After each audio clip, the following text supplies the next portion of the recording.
भाजपा के वरिष्ठ नेता व प्रधानमंत्री गरीब कल्याण अन्न योजना के लोकसभा संयोजक एवं सार्वजनिक उपक्रम ब्यूरो के पूर्व चेयरमैन ललित बत्रा ने कहा कि विधायक सुरेंद्र पवार व मेयर निखिल मदान के विकास कार्य नहीं कराने के चलते शहर में हालत बदतर हो गए हैं।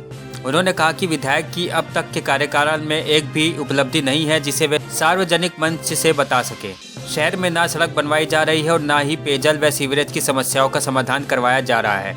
साथ ही उन्होंने कहा कि कांग्रेस के मेयर भाजपा पार्षदों के साथ भेदभाव कर रहे हैं और कुछ अधिकारियों के साथ मिलकर केवल कांग्रेस पार्षदों के वार्डों में काम करा रहे हैं। वह बुधवार को सेक्टर 14 स्थित कार्यालय में पत्रकारों से बातचीत कर रहे थे।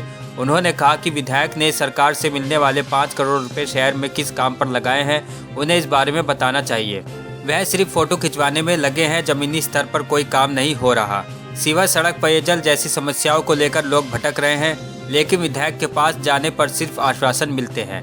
कई जगह ऐसी है जहां पर आज तक पेयजल की लाइन तक नहीं बिछाई गई। साथ ही उन्होंने कहा कि नगर निगम मेयर निखिल मदान भाजपा पार्षदों के साथ भेदभाव कर रहे हैं। मेयर ने अपने लिए अलग से बजट मांगा था, वह बजट कहां लगाया गया। साथ ही उन्होंने कांग्रेस के हाथ से हाथ मिलाओ अभियान पर तंज कसा। कांग्रेस के बड़े नेताओं के प्रदेश में कभी हाथ नहीं मिले तो यह जनता से क्या हाथ मिलाएंगे। उन्होंने कहा कि कांग्रेस कई गुटों में बटी है। उनके साथ पार्षद सुरेंद्र मदान व राकेश मलिक भी मौजूद थे। देखिए, सरकार पैसे ना देती, अगर बजट ना देती तो जितने काम ये चल रहे हैं या जितने करोड़ के पिछले 2 सालों में काम हुए हैं वो तो ऑन रिकॉर्ड है चीज, आप पता कर सकते हैं। परंतु क्या है कि उसकी इच्छा शक्ति नहीं कि उनको ठीक ढंग से लगाया जाए।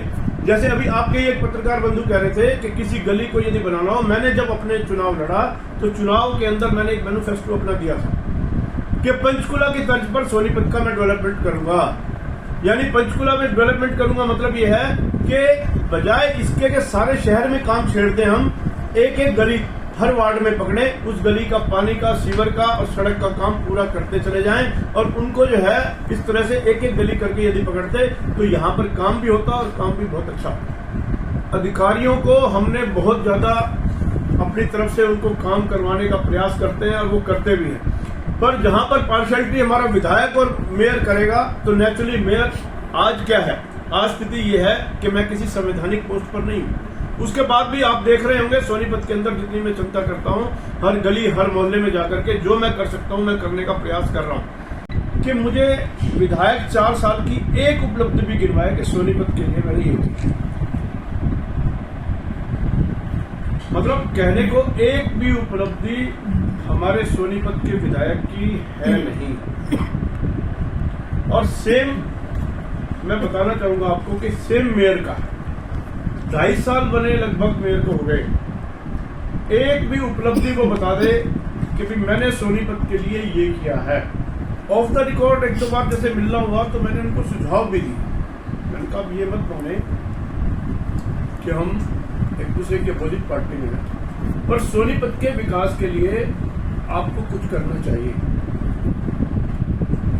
यानी सोनीपत में इतने सालों से हम रह रहे हैं, आज जो सोनीपत की दुर्दशा है वैसी दुर्दशा हमने कभी देखी नहीं है। इस बात से मुझे लगता है आप भी जरूर सहमत होंगे। अपने चुनाव में वायदे किए थे, एक भी वायदा उसने पूरा नहीं किया, ना विधायक ने किया ना। तो मैंने एक सुझाव दिया था, बल्कि जब शुरू में कमिश्नर सोनीपत में आए तो मैंने उनको एक 13 सूत्री कार्यक्रम बना करके दिया था। उन 13 सूत्री कार्यक्रम के अंदर कमिश्नर साहब ने कुछ काम करवाने का प्रयास किया। इन बिटवीन उनकी यहां से बदली हो गई और उसके बाद यहां पर ये मैडम मोनिका गुप्ता जी कमिश्नर बनकर के आ गई।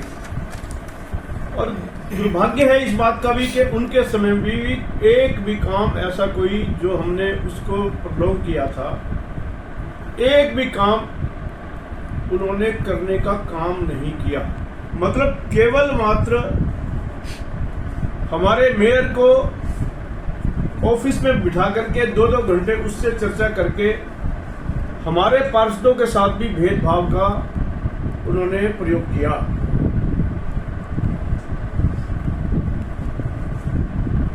यानी मैं किसी बुराई की दृष्टि से नहीं कह रहा हूं, मैं केवल सोनीपत का विकास कैसे हो, सोनीपत की सुधार कैसे हो, अभी भी 1 साल पड़ा।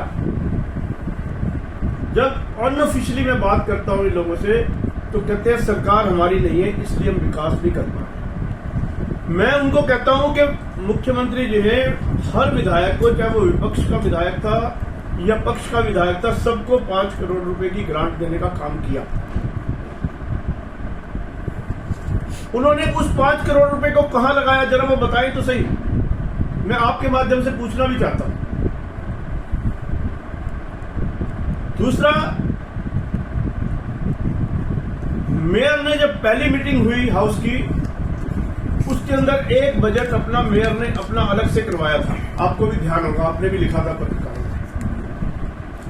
उस बजट को उसने किस वार्डों में लगाया, मैं ये भी पूछ, या केवल चंद वार्ड जहां पर उसने उस पैसे का उपयोग किया केवल उन वार्डों में लगाया था क्या? हमारे पार्षदों के साथ भी भेदभाव किया गया, ये बात मैं आपको विद ड्यू रिकॉर्ड बता सकता हूं। और ये प्रश्न हर हाउस की मीटिंग में हुई। मेरी पर्सनल मोनिका गुप्ता जी, हमारी जो यहां पर वो थी, कमिश्नर थी, उनसे मेरी व्यक्तिगत बात हुई। उन्होंने मुझे प्रॉमिस किया कि नहीं, सबके साथ हम जो है ना, जिनके काम बाकी रह गए हम उनको पूरा कराने का काम करेंगे। पर आज तक की उसमें आप उठा करके देखोगे तो जो कांग्रेस प्रत्याशी जहां जीते हुए, उन वार्डों के कामों का अमाउंट देख लें और हमारे पार्षदों का अमाउंट देख लें, उससे आपको ये पता लग जाएगा कि कौन से वार्डों में काम अधिक हुए। तो उनको चिंता करनी चाहिए। विधायक लोगों ने बड़े शौक से उनको बनाया था और मेयर भी उनको बड़े शौक से उन्होंने बनाया था, पर दोनों को अपनी ड्यूटी से कोताही कर रहे हैं। अपनी ड्यूटी को उनको पूरा करना चाहिए। मैं विद ड्यू रिस्पेक्ट आपके कहना चाहता हूं कि इस प्रकार का यदि उनका खेल चलता रहा तो आगे आने वाला समय उनको सोनीपत की जनता सबक सिखाने को तैयार बैठी। सोनीपत से संजीव कौशिक की रिपोर्ट।